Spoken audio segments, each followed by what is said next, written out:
देखो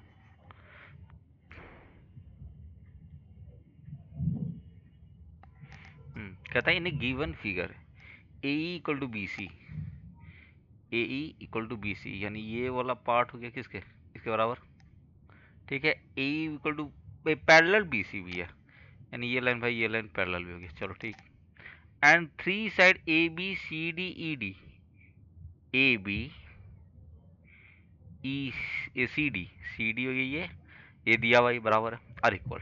ठीक, और एंगल ए इक्वल टू 105 दिया हुआ है, बी सी डी निकालना है, यानी बी सी, हाँ डी, यानी कि जो तुमको दिख रहा है स्ट्रेट वो स्ट्रेट नहीं है, समझे।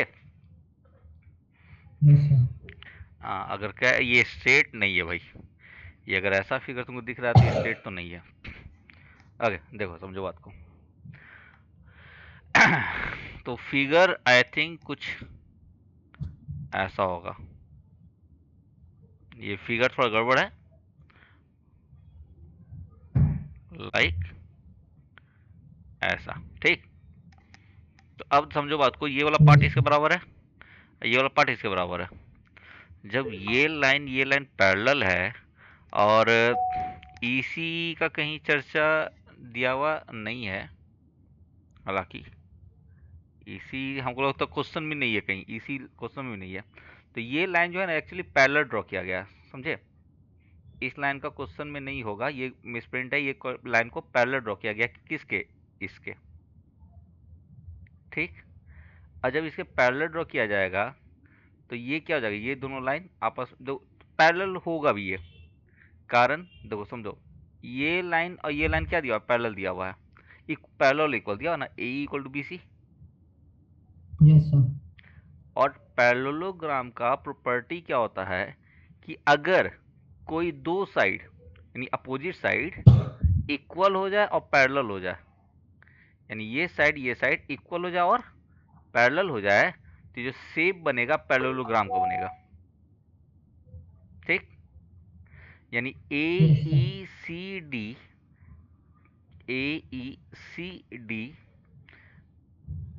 चूंकि A E equal to B C given है और ए ई पैरेलल बी सी है, ठीक है, यानी ए ई सी डी क्या हो जाएगा तुम्हारा, एक पैरेललोग्राम हो जाएगा, इज अ पैरेललोग्राम।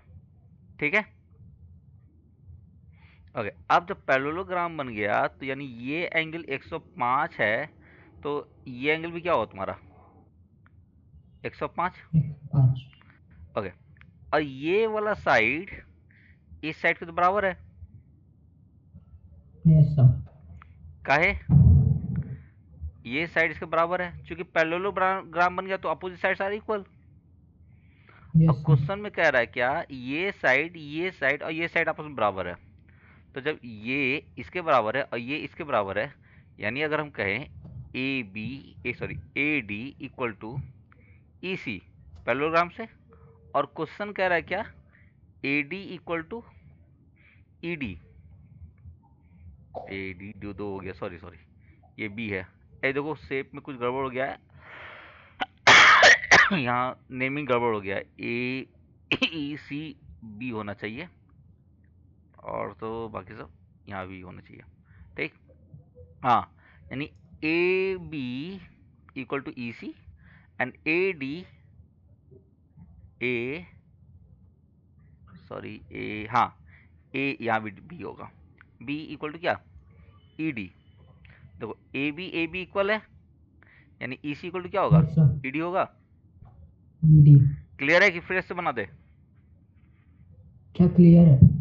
ठीक, तो जब बराबर हो गया तो देखो, मतलब ये वाला साइड इसके बराबर हो गया यस और ये सर। तो इसके बराबर था, यानी अगर देखा जाए तो ई सी डी का तीनों साइड क्या हो गया, बराबर। बराबर, यानी कि ट्रायंगल इक्विलैटरल। ई सी डी कैसा ट्रायंगल बन गया, इक्विलेटरल ट्रायंगल बन गया। Equilateral triangle. और इक्विलेटरल ट्रायंगल का सब एंगल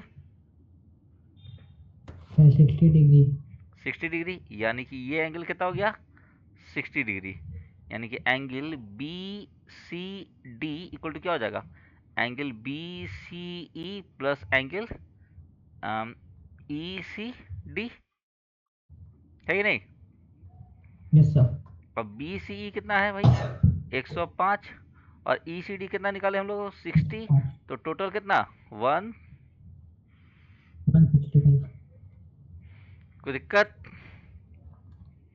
नो सर। ये फिगर देखो दिया हुआ है, ये हमको लगता है फिगर मिस्टेक है, ऐसा स्ट्रेट लाइन तो नहीं देना चाहिए। क्या कि स्ट्रेट लाइन से जैसे तुम निकाला आंसर, तुम इस आंसर निकाला था, कितना निकाला था? तो मेरा आंसर सर 180 आया था, स्ट्रेट लाइन है क्योंकि। हाँ स्ट्रेट लाइन तो 180 और नॉर्मल जानबूझ के दिया हुआ भी है। तो नहीं, फिगर का डिफॉल्ट है, फिगर ऐसा नहीं देना चाहिए, फिगर तो थोड़ा गड़बड़ है, फिगर देख के लग रहा है स्ट्रेट लाइन है। हल्का सा भी अगर टिल्ड होता ना तो हम लोग कह सकते थे, हल्का सा भी, लेकिन ये पूरा कंप्लीटली स्ट्रेट बना दिया तो किसी को ही डाउट हो सकता है। चलो ठीक है। ये अगर तो अगर क्वेश्चन अगर ऐसा आता है, फिगर ये है, तब तो तुम्हारा हर हाल में 180 ही सही है क्वेश्चन। ठीक है, बट ये फिगर गड़बड़ है। ठीक।